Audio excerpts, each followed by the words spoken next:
The U.S., the world's biggest weapons dealer, selling more to the third world than anyone else. Roger Altman, #2 man at the Treasury Department, defends his Whitewater actions. And scientists say, yes, smoking is addictive. Now even the great outdoors is being shut down to those still hooked. From NBC News, this is NBC Nightly News with Tom Brokaw. Good evening. When the Cold War between Russia and the West ended, there was the mistaken belief that the world was about to be a much safer place.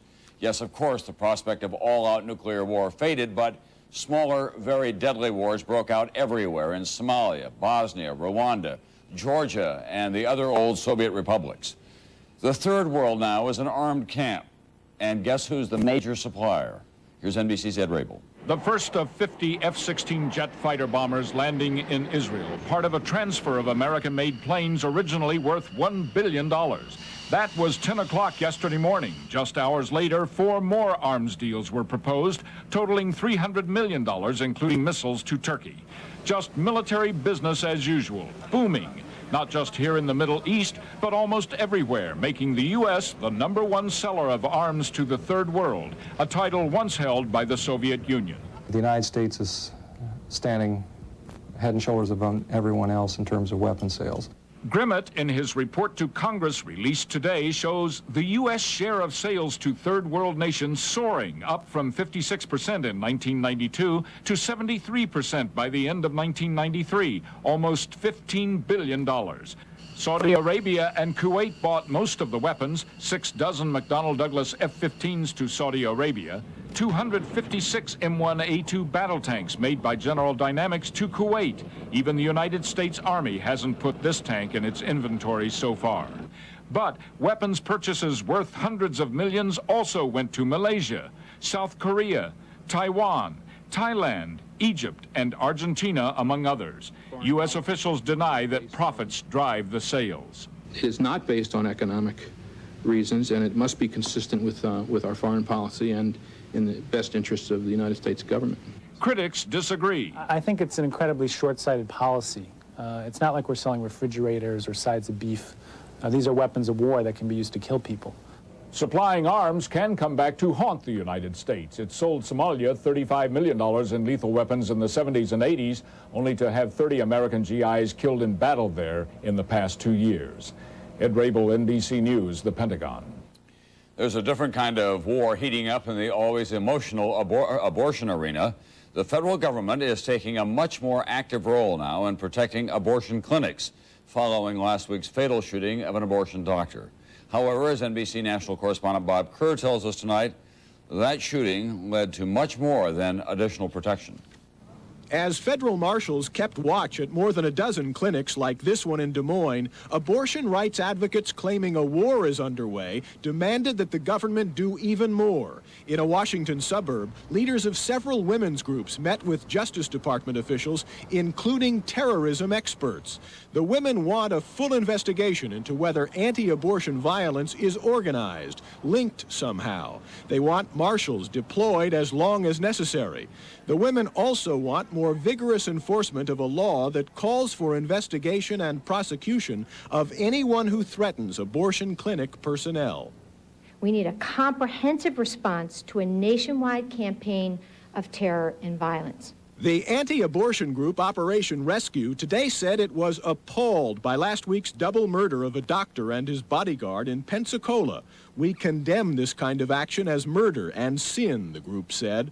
A law firm funded by Pat Robertson today asked to withdraw as defense counsel in an unrelated case for Paul Hill, who's charged in the Florida shootings.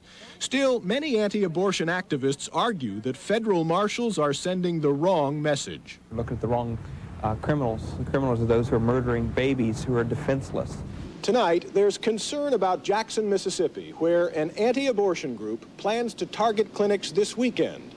The group threatens to trace the license plates of doctors who perform abortions, then distribute pictures of the doctors. Bob Kerr, NBC News, Washington. When Nightly News continues in a moment, a Capitol Hill hot seat for the #2 man at the Treasury Department. Also, wildfires in the American West. We'll hear firsthand what it's like to be on the fire line. And appearances can be deceiving. Women in Russia, they still have a long way to go. is a Snap, Crackle, Pop quiz. What do you think this serving of Kellogg's Rice Krispies... Fever for minor arthritis? Remember this fact. Many doctors recommend Advil. Advil, advanced medicine for pain. Pointed questions today for the star witness at the Senate Banking Committee's hearings on Whitewater. Questions about Deputy Treasury Secretary Roger Altman's role in the investigation of Madison Guarantee, a failed savings and loan in Arkansas, a company run by one of President Clinton's former business associates. At issue is whether Altman broke the rules and went too far to help the president. Here's ABC's John Martin. To penetrate hard-to-color hair, in 5 minutes, rinse. Your mustache or beard blends with your natural hair color, and it won't fade or wash out. Now, that's a lot better. Just for Men Colored Gel from the leader in men's hair coloring.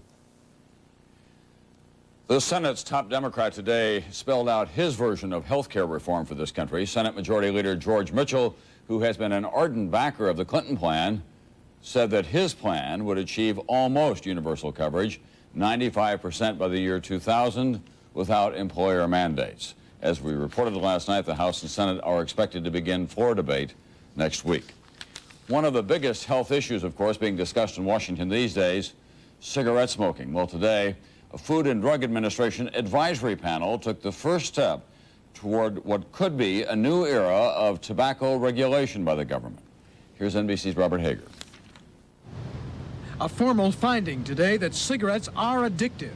It came from scientists advising the U.S. Food and Drug Administration, a major first step toward possible regulation of the industry by the FDA. Asked if cigarettes are addictive, the committee voted yes. Asked if the addiction is drug-like, the committee voted yes again. Tobacco industry scientists had argued that smoking is only a habit, similar to drinking caffeinated coffee.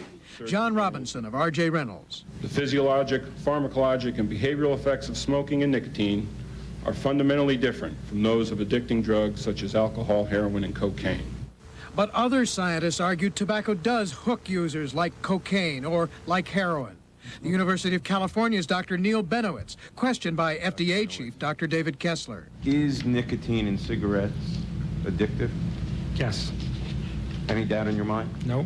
Once you become addicted to nicotine, your behavior is very strongly driven to get more nicotine. You smoke every day, you smoke throughout the day, you feel terrible when you don't have cigarettes. FDA's Kessler has said a prohibition of cigarettes would be impractical. But another strategy could be to force manufacturers to weaken cigarettes. For instance, requiring that over many years' time, the nicotine be reduced to the point where ultimately cigarettes would no longer be addictive. In any event, all this is theoretical. While the FDA Chief Kessler may be considering an assertion of FDA authority to regulate cigarettes, and today's finding is a step in that direction, it's still far from certain whether his agency has the clout to pull it off. Robert Hager, NBC News, Washington. Which brings us to America Close Up tonight. Burning questions about secondhand smoke and the continuing struggle over where, if anywhere, it is now appropriate for American smokers to light up. The latest battleground, it turns out, the great outdoors. NBC's Pete Williams has more on that.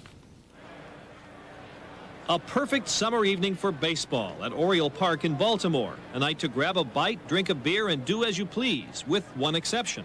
For the comfort of our fans, we permit no smoking in the seating bowl, nor in the restroom. The Orioles started the smoking ban last year, saying it was suggested by season ticket holders. As soon as we announced the policy, there was a very vocal reaction and almost exclusively of praise and gratitude. Smokers go below the stands to the concourses. Many of them approve. It's better to be standing out here and smoking in peace than sitting in the stands and being harassed by people that don't want you smoking next. But not all smokers like it. There's this whole big thing about secondary smoke. How is that gonna, smoke's going right up in the air? I don't understand. I don't agree at all. If he were to smoke, I would smell it behind him, and it would really get on my nerves.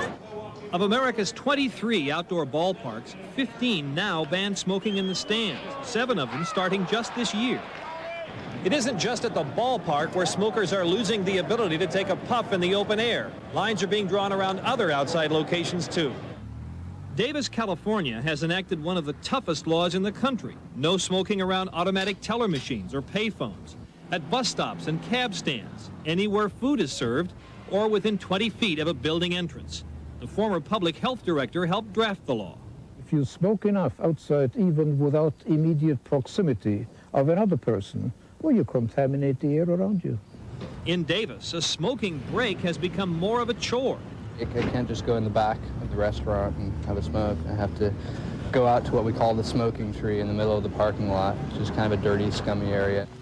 Breaking the law can bring a $50 fine, $500 for the third violation. But not everyone follows it, and some smokers say the law goes too far.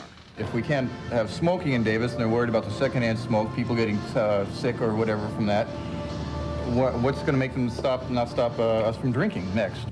Restrictions on outdoor smoking are one thing for a university town of 50,000. Now, New York City is considering similar restrictions.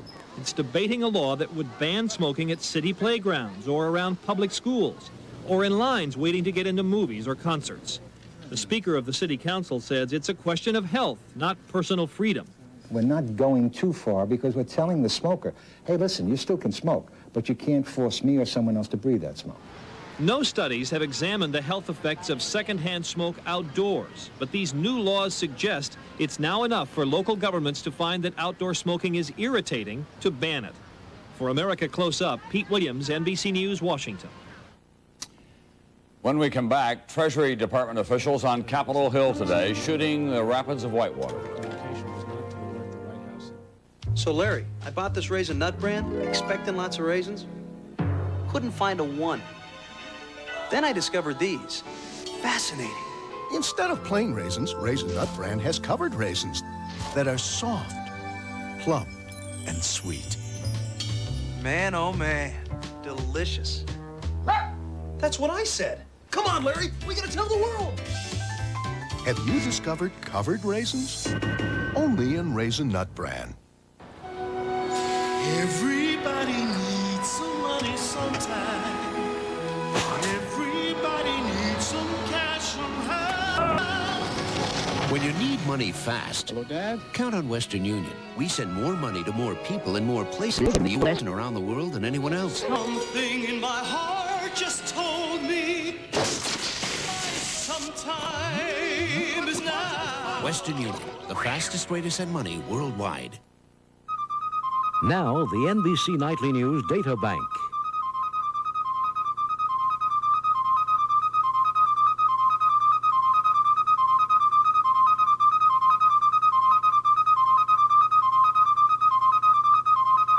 Nightly News continues in a moment.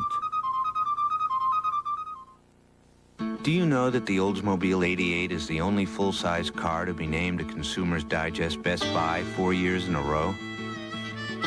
You see, the 88 Special Edition offers dual airbags, anti-lock brakes, power windows and locks, and more for a very attractive price. Maybe that's why it keeps winning. Well, this car has so much going for it, it's hard to be sure. It's your money.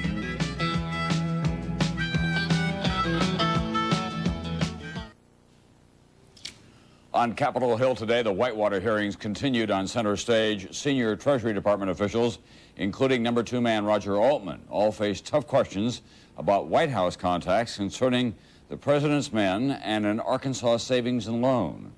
Here's NBC's Lisa Myers. He is the most likely casualty of these hearings, accused of misleading Congress about contacts with the White House about an SNL investigation involving the Clintons. I read that I've already been convicted and sentenced, even though the trial hasn't taken place. And I hope and I believe that today's process will be fairer than that. Altman admitted that his testimony last February may appear incomplete. I regret that perception, and I apologize for it. But I want to emphasize that there was never any intent, Mr. Chairman, to mislead this committee. Last February, Altman told the Senate Banking Committee there had been only one substantive contact between the White House and Treasury officials. In fact, there were more than 20 overall contacts. Altman also testified that only procedural matters were discussed. In fact, there also were repeated discussions of whether Altman should give up oversight of the investigation to someone without ties to the Clintons. Today, Altman repeatedly disputed the claim of a subordinate, Jean Hansen, that Altman told her to alert the White House last fall that the case had been referred to the Justice Department. I have no recollection of asking Ms. Hansen to go to the White House. However, in a memo the day after the meeting, Hansen reported back to Altman that she alerted 2 White House officials, Bernie Nussbaum and Cliff Sloan. Altman's case also wasn't helped by the diary of Treasury Chief of Staff Josh Steiner, who wrote that Altman gracefully ducked the committee's questions in February. But you tell me the difference between ducking and lying. If I were to describe that testimony today, I would undoubtedly choose different words. Oh, I'm sure of that. Steiner's attempt to take back other damaging parts of his diary angered Republicans and Democrats. You got a convenient memory here today, but these diaries speak for themselves. The credibility of Treasury officials took a beating today, but a White House spokesman said the president still has full confidence in his Treasury team, including Altman. Lisa Myers, NBC News, the Capitol. In the American West, meanwhile, wildfires still burn out of control in 8 states, 19 in all, a third of them in Washington state, where a red flag alert now has been posted again today, a warning of renewed high fire risk. What's it like on the fire lines? Listen now to the voice of someone who's been on the front lines for 10 straight days. I want you to dig a hand line, fire's coming down. We're going to have you on the hand line after you've got it constructed and just do a small burnout very slowly, just to protect those 2 houses. I'm Pam Inslee. I've worked for the Forest Service for 18 years. You go out and you fight a fire and you feel good about the things that you've done, the resources that you've saved, and homes that you protected. It's beautiful country. And it's a shame to see it have to burn like this. Hi, Mark. We're making it happen as much as possible. Yeah. I'd like to get a hand crew. I work on the national team as a branch director. And what I'm responsible for is a piece of ground. My job is to come and with these resources that I've ordered, to deploy them. We're going to be staging ourselves at each of the homes. We're going to continue to watch the fire creep down. We're there with our hoses, with our water. We're here to help them. Thank you very much. You're welcome. You guys want some cookies? Well, no thank you. We'll probably see you later today. All right. Bye-bye.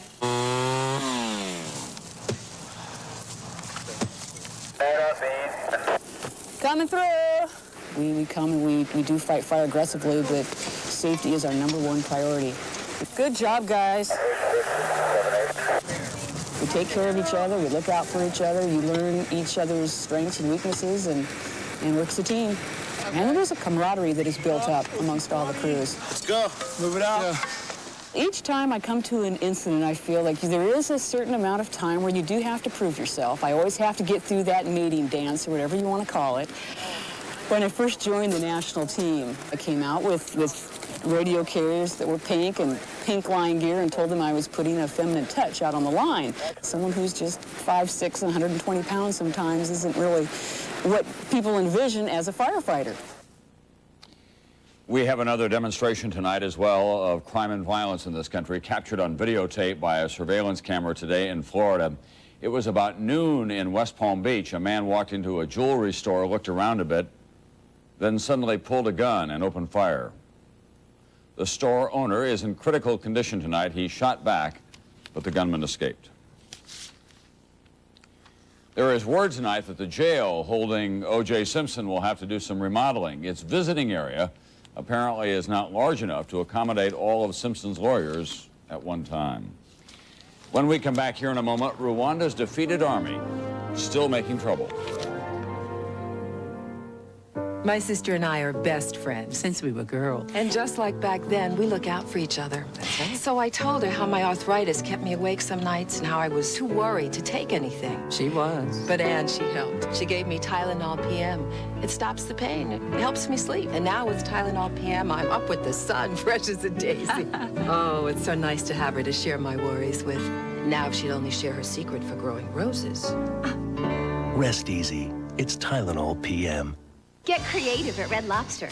Create your own shrimp dinner, just $9.99. Choose any 3 kinds of shrimp you love best, or try something new. Create your own shrimp dinner, just $9.99 for a short time. At Red Lobster. To some, these look like mere engine parts, but to us, they're works of art. Together, they form a remarkable engine that gives the new Nissan Maxima both more horsepower and 15% better fuel efficiency than a Lexus ES 300. You would expect a high-powered car to guzzle gasoline. Now there's one that sips it. The new Maxima from Nissan. The one vitamin fits all concept has just been one-upped. Introducing today's One-A-Day with 5 formulas, like the new One-A-Day for men, with high potency levels of C, E, and B vitamins. One-A-Day, we've got the one for you. Frankly, I am concerned about this national health plan. There is an obvious oversight. Me. So, write Congress and demand Whiskas Original Crave Recipe. It gives your scruffy furballs 100% of the nutrition they need and the chicken, tuna, and milk protein they love. So, they stay healthy and I stay alive. Cats love new Whiskas Original Crave Recipe. Cats would buy Whiskas. Now, about this budget thing. Michael Fay exclusive. For the first time, the whole story, the vandalism, the caning, was his confession coerced? You ever been hit like that in your life? Paulie Phillips, Dateline tonight. Now to Rwanda's refugees. Some more relief for the camps today. 100,000 gallons of water brought in by U.S. Army convoys. Some refugees now are beginning to leave the camps. The number still is small because those in the camps fear reprisal if they try to return home. From Goma tonight, here's NBC's Linda Vester. The flow of refugees returning to Rwanda is drying up. UN officials fear that unless they go home to harvest their crops, famine will follow war and disease in the Rwandan nightmare. This afternoon, a UN observer counted just 447 crossing at this border point. He said the reason is people have told them a lot of stories, that their eyes will be gouged out if they go home. Hutus believe Tutsi rebels, now in power, want to take revenge on them. The refugees' fears are reinforced here in the camps, where their former town leaders still tell them what to do and what to believe. These Hutus are from Rwangari. Their mayor is spreading the word that it's dangerous to go back. Till now. Why not? We don't know. People who have gone there already, it said that they have been killed. UN officials, frustrated by the rumors, confronted Rwandan leaders today. We came across a very heavy resistance. They want to keep the refugees out of the country, to use them as a negotiating card in the peace table about getting more power in any future government. The UN is also having trouble with the former Rwandan army. The Zairian government was supposed to intern soldiers. That hasn't happened. The troops have free rein. And they harass the refugees every day, taking food from them, taking anything they can. Worse, the soldiers still have heavy weapons, and their chief of staff is threatening to retake Rwanda. There is pervasive fear in the camps. The refugees hope to find security here in Zaire, but they are still under siege. Linda Vester, NBC News, Goma, Zaire. And in the Middle East, a show of force today to mark the 4th anniversary of Iraq's invasion of Kuwait. 2 American B-52s dropped bombs along the border of Iraq and Kuwait, hitting Iraqi tanks abandoned in the desert, part of a joint maneuver with the Kuwaiti military. When we come back here in a moment, Russia's women waiting for a future that seems a long way off. Dinner is served. They had a Ming vase. They had a Rembrandt. Even Louis XVI's favorite chair. But of all their prized possessions, there's only one they haven't had to replace. The Range Rover. Range Rover. The world's most capable luxury vehicle. Years ago, the world belonged to the dinosaurs. Within a couple months, he had gone through the Hooked on Phonics, and we could not stop him from reading every book he could get his hands on. Hooked on Phonics answered 2 of my prayers, really, for him. It gave him confidence. He's a different child now. And it made him a person who loves to read. We really believe that any child can benefit from Hooked on Phonics. Call 1-800-ABCDEFG. Yourself with 100% soap-free and fragrance-free Alpha Hydrox. Treat yourself with a natural Alpha Hydrox solution that can reduce the appearance of fine lines and wrinkles. Moisturize yourself with products to nurture and protect your beautiful new skin. Save yourself with amazingly effective Alpha Hydrox products under $10 each. Now you know the naked truth about skincare. The cleansers, treatments, and moisturizers of Alpha Hydrox. Busy weekend? Wish there were 10 more of you?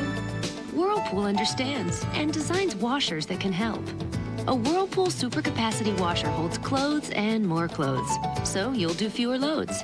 And its simple controls are easy to use, so you can do loads of other things, even if there is only one of you. Because together, you and Whirlpool know how to make a home run.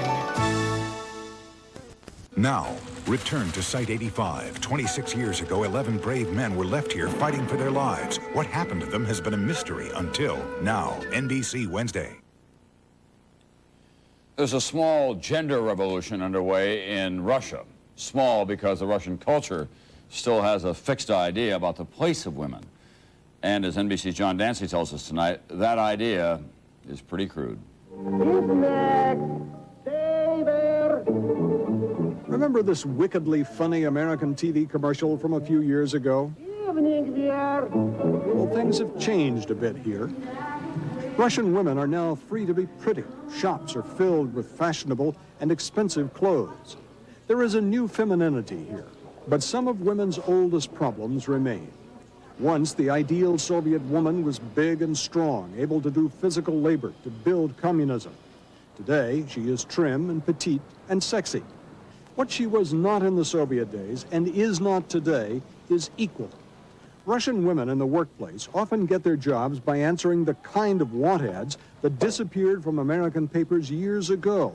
One recently was for attractive, slim girl with a nice voice, not married, no children. One of Russia's few feminists, Valentina Konstantinova, says Russian bosses view sex for promotion as routine. They say, please come to the hotel. I rent a room there, and we'll discuss your salary there. Even so, there's little agitation among women here for a better deal. For the moment, they seem willing to accept femininity as a substitute for feminism. Only now is a sexual abuse hotline getting started in Moscow. One phone in a city of 8 million people. It has had 250 calls since April, about 40% from men who think it's a sex line. Little girls here are taught to cook and sew and clean for their men. They learn almost nothing about sex or their own bodies or the workplace. In this rapidly changing country, it is the men who are moving toward the 21st century. For Russian women, it is still 1960. John Dancy, NBC News, Moscow. That's Nightly News tonight on Dateline NBC, an exclusive interview with Michael Fay, the American youngster caned in Singapore.